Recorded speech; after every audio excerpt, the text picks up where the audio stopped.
Hey guys, welcome back to Broke Overland. My name is Chad, and today we're going to be looking into the CTIS system on this LMTV. So let's jump in the cab and I'll show you what's going on.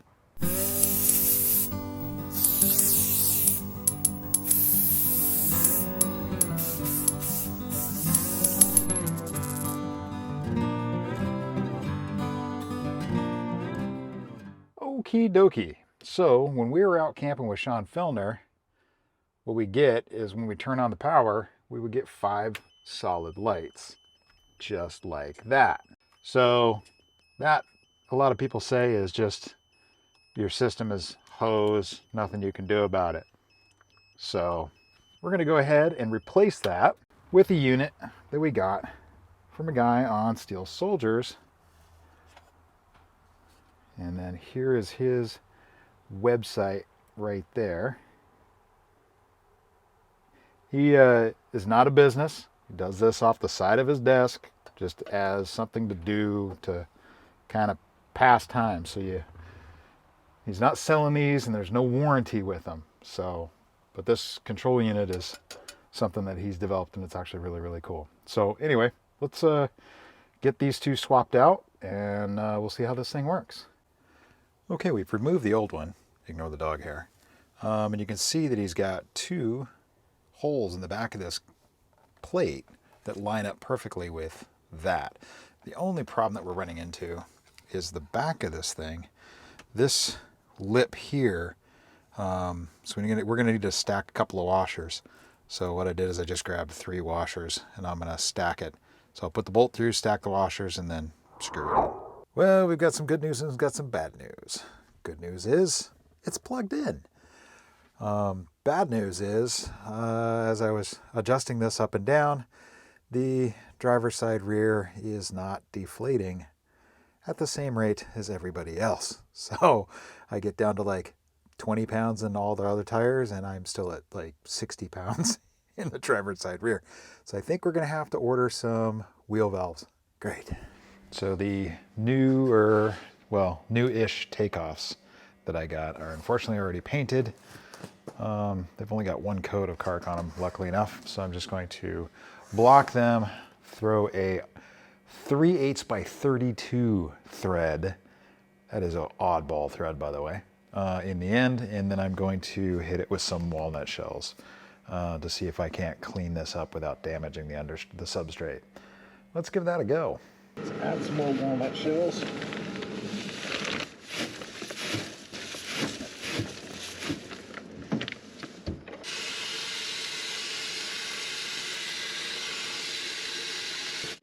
Working, but it's slow. So we got them all sandblasted up, or media blasted up.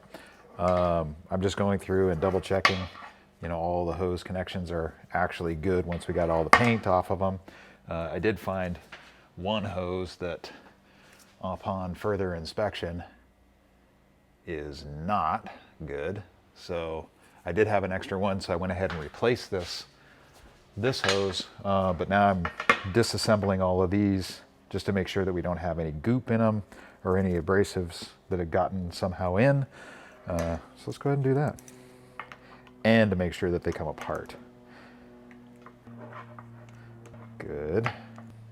Oh, that doesn't, that's chewy. Nope, that's gonna snap. It is moving though. All right, we're gonna have to work this one for a bit. I do not want to snap that off. All right, I'm gonna open this up just a skosh and get this soaking with some penetrating oil. Let's see if we can't work some of this penetrating oil down in there. Because that last thing I want to do is snap one of these stupid little nuts off in there. Because that is going to be an absolute pain in the junk to get out. Set that aside. Go to the next set.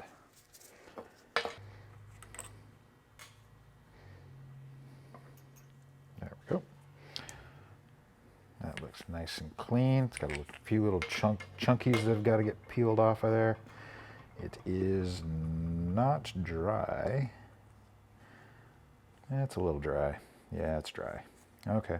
All right. Well, I'll clean this up and then put it back together. and also put some freaking anti-seize on these bolts so that we can get them out again later. Just to point out, here's one that is the newer takeoff. This was one of my old ones that was actually working. So yeah, I can't wait to pull apart the one that actually failed. I'll see if I can get the noise down on this, but you can tell the difference.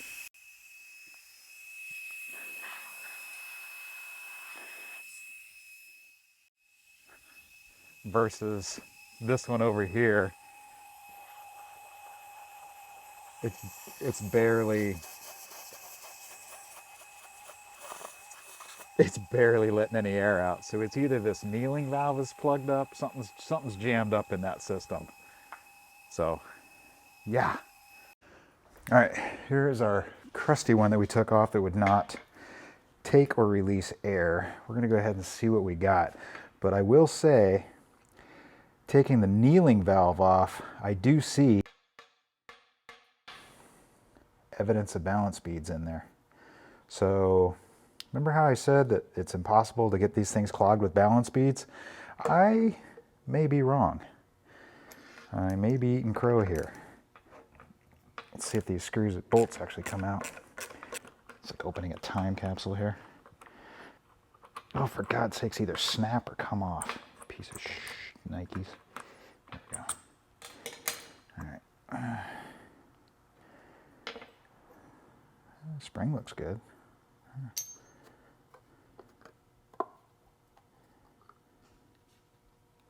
No, it's just something.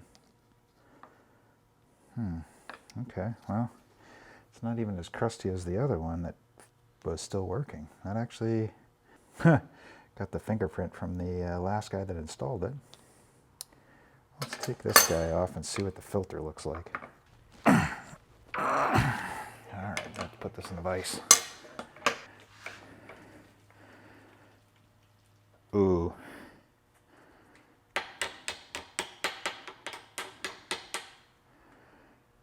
Yeah. It's a lot of balance beads in there. Okay, let's do this. Jeez, that thing really didn't want to come off. Grab a needle nose and check the filtre.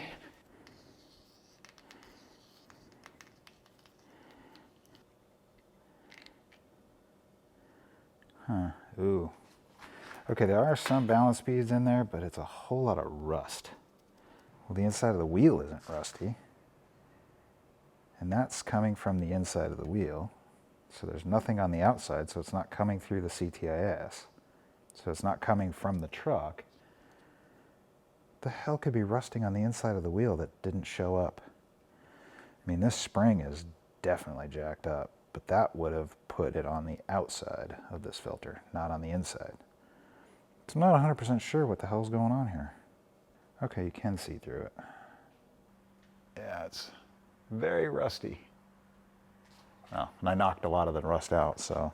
I think what our culprit is not only just a pile of rust, but a culmination of the balance beads and the rust getting up in here, causing an issue, causing slow inflate, deflate. Well, poop salad. Anyway, we got new ones to put on, so let's do that.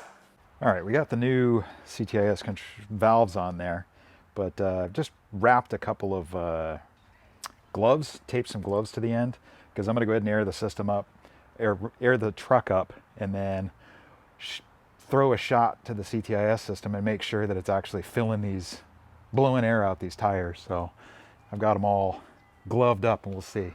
So we've got the truck aired up. I'm gonna turn on the CTIS system and hopefully it'll air up without blowing a bunch of oil out of the thing, because I noticed there was some oil in the air lines. There we go. It pumped. Let's see what it did. Okay, that one's got air.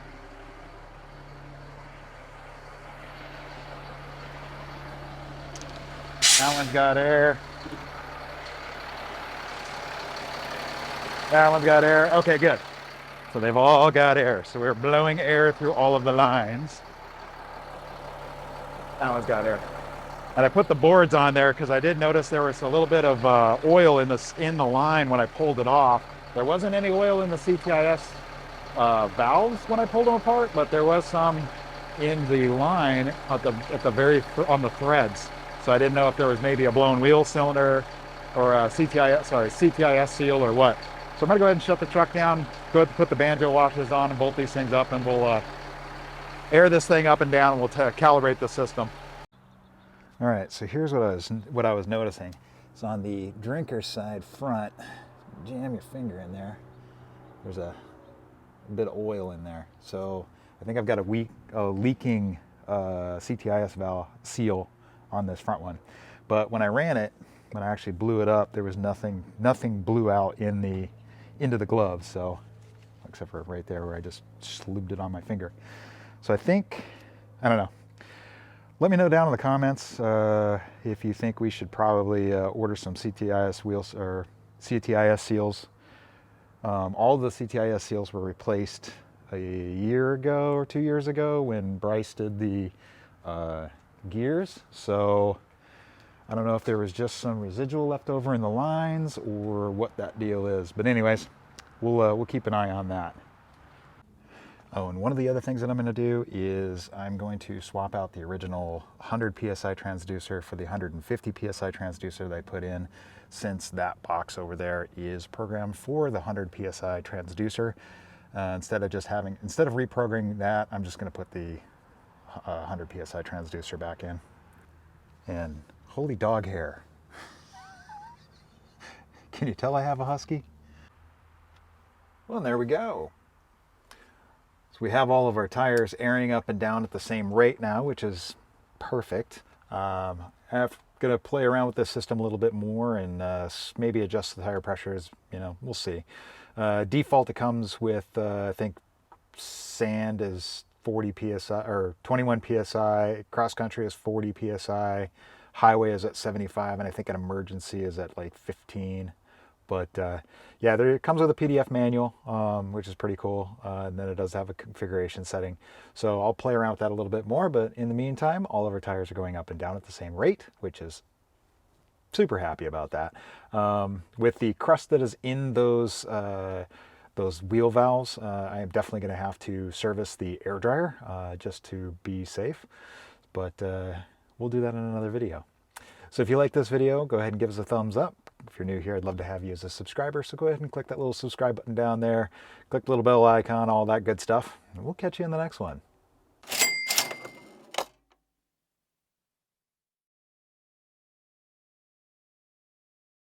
Hey guys, welcome back to our channel. There we go. What the hell? Oh shit. There we go. Oh, that's pretty.